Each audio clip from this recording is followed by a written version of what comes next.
સુરતના લીંબાયત વિસ્તારમાં અસામાજિક તત્વોનો આતંક ફરી એકવાર સામે આવ્યો છે. સામાન્ય બોલાચાલીમાં થયેલી પોલીસ ફરિયાદની અદાવતને લઈને ગઈકાલે રાત્રે 8 થી 10 ટપોરીઓએ ઘાતક હથિયારો સાથે અનવરનગર આંજણામાં આતંક મચાવ્યો હતો.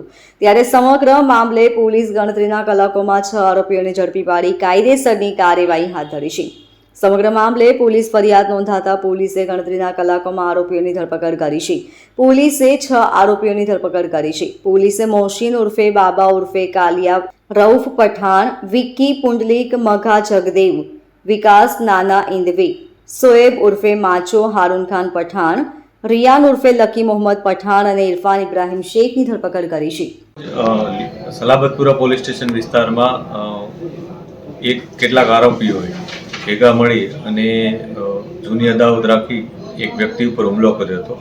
જેમાં હકીકત એ મુજબ છે કે જે વ્યક્તિ ઉપર હુમલો કરવામાં આવ્યો એના દીકરાએ તારીખ 22ના રોજ ગઈકાલનો જે આરોપી છે, મુખ્ય આરોપી મોહસિન ઉર્ફે બાબા કાલિયા, એના ઉપર હુમલો કર્યો હતો અને મોહસિનને ઈજા પહોંચાડી હતી.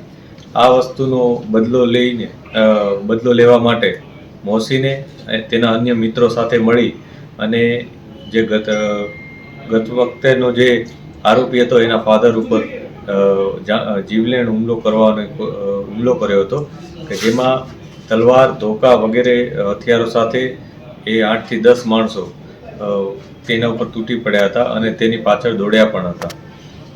આ બનાવ અનુસંધાને પોલીસે તત્કાલ કાર્યવાહી કરી અને 5 આરોપીની ધરપકડ કરવાની તજવીજ ચાલુ કરી દીધેલ છે. જેમાં મુખ્ય આરોપી મોહસિન ઉર્ફે બાબા ઉર્ફે કાલિયા, રઉફ પઠાણ, વિક્કી પુંડલિક મધા જગદેવ, વિકાસ નાના ઇંદવે, સોએબ ઉર્ફે માચો હારૂન ખાન પઠાણ, આ ઉપરાંત રેહાન ઉર્ફે લકી પઠાણ અને ઇરફાન ઉર્ફે સૈયદ, આ 6 વ્યક્તિઓની ધરપકડની અત્યારે તજવીજ પોલીસ કરી રહેલ છે. પોલીસ આ તમામ પાસેથી અન્ય કેટલાક આરોપીઓ કે જે હજી પણ આ બનાવમાં સામેલ હતા અને પકડવાના જેને બાકી છે એના માટે પૂછપરછ કરી રહેલ છે. આ બનાવમાં અમે IPC 307 રાયોટિંગ વગેરે કલમો ઉમેરી અને ફરિયાદ નોંધી છે.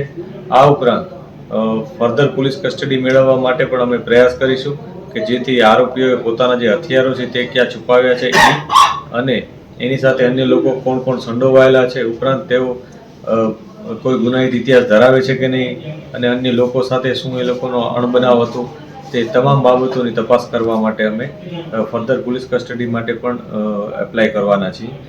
હાલમાં આટલી વિગત પોલીસ પાસે છે.